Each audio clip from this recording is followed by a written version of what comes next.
This is our 11th video in our series on the monarch butterfly, entitled Threats, Conservation, and Propagation. The monarch butterfly is not threatened. The monarch migration is. Back in 2013, in the spring, the New York Times indicated that there were problems with the numbers in central Mexico. The overwintering sites in the Transvolcanic Range in Mexico, numbers were the lowest in years, a problem. In the cornfields of the Midwest, the monarch butterflies were hard to find. They used to be majorly abundant around the cornfields of the Middle America. Not so much anymore. Okay.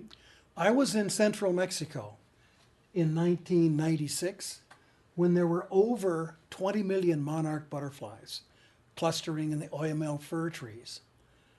It was a great year. They were overwhelming in their numbers. I was not there in 2013 when the numbers were less than a million. You can see on this bar graph a gradual reduction in the numbers that reach central Mexico every year. We will attempt to identify some of these potential problems as to why the numbers are reducing over time. West of Mexico City and Toluca, about 100 miles, in the mountains of central Mexico, are the sites where the overwintering monarchs arrive from southern Canada and the eastern U.S. Every year. They'll stay in these mountains where the climate is just right for them to get through the winter. They stay there almost 6 months, sometimes more, until it's time for them to return to the United States and Canada. You can see these mountaintops are clustered about 10,000 or more feet high in this special part of central Mexico. This is where the monarchs go every winter from the U.S. and southern Canada. This is a wonderful aerial photograph of fir trees in central Mexico. These are not autumn leaves. Those orange hues are from millions of monarchs hanging out in their overwintering sites in these mountaintops. You don't notice right away that cutting timber and firewood and farmland is a major threat to this migration as it makes its way up the hillsides. When the monarchs leave their southern sanctuary and head north, this is Texas. This is what they're met with: major drought and fields of dead milkweed.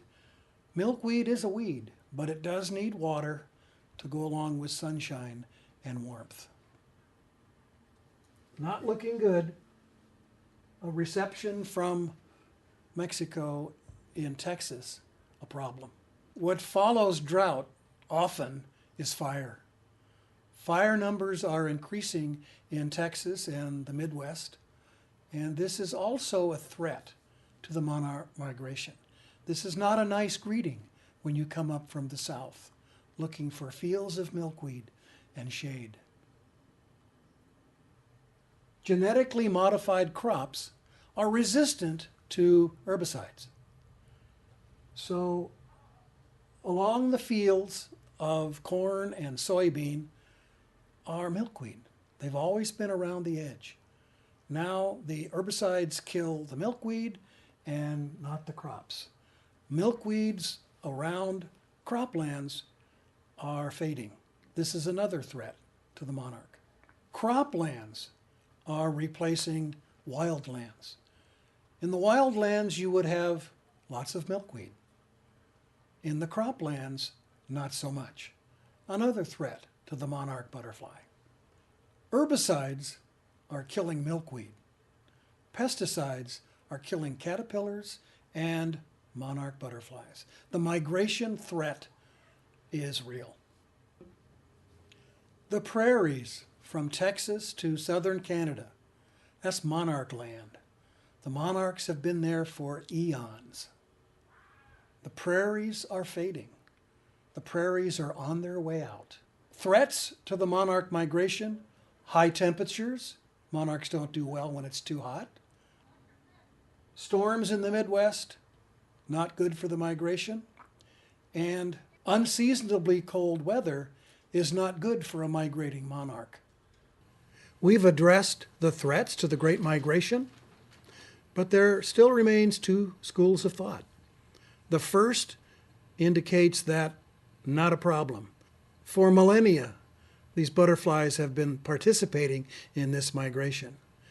They have faced the threats, maybe even climate change before. They will persist, not a problem. The other school reminds us of what happened to the passenger pigeon, the most numerous bird on the planet. Within a couple of decades, the migration of that wonderful bird was gone. Perhaps that's the fate of the monarch migration. Perhaps it will disappear as well. Dr. Urquhart, a Canadian researcher, noticed that in the fall of every year, the monarch butterflies in Canada disappeared.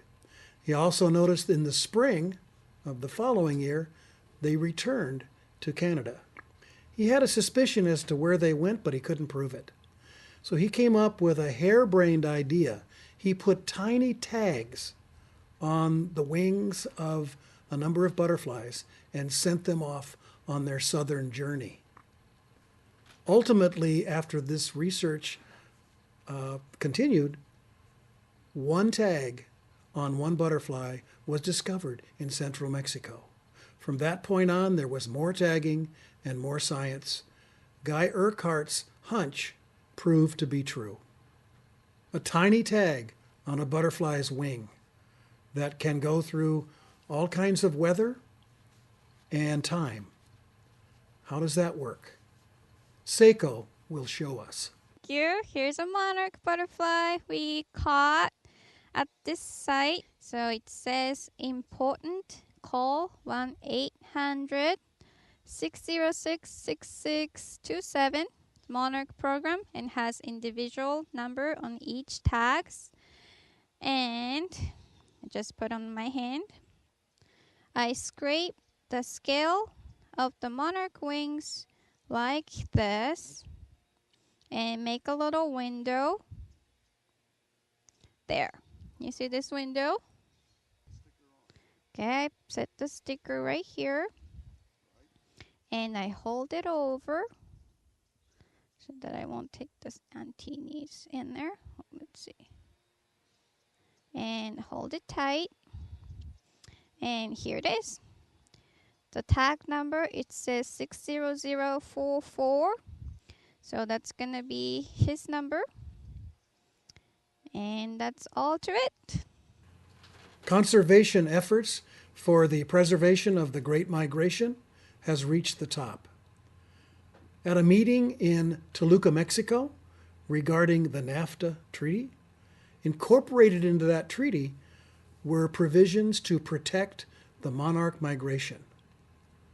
So Canada, the U.S., and Mexico are now on the same page with the monarch butterfly. After Dr. Urquhart's discovery of the monarch migration, lots of conservation, research, protection groups have increased in huge numbers all over the U.S., Canada, and Mexico.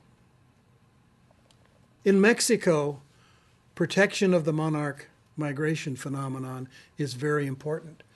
You can see lots of efforts at Sierra Cinque, for example, and you can see the children's contribution to the sanctuaries in Mexico for the protection of this butterfly.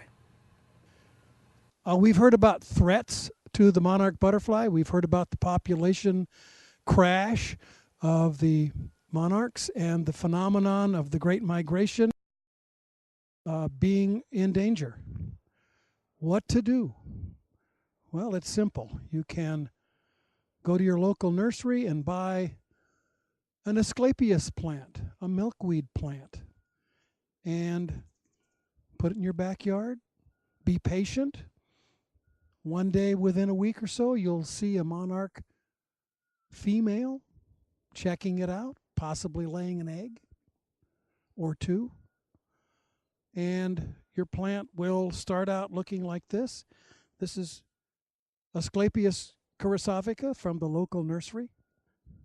Here's a milkweed plant ready for defoliation. There's a caterpillar on it, munching away. Probably for a plant this size, 1 or 2 caterpillars will be the requirement for perpetuating the species of monarch butterflies. Here's a milkweed plant about to be removed of its leaves. Here's a twig previously attacked by this caterpillar that's moved on to greener pastures from this original location. That's what they do. They go from twig to twig and defoliate the plant. After the caterpillar emerges from the egg and begins to munch out on milkweed, be ready for a botanical disaster in your garden. Because what happens in no time is twigs.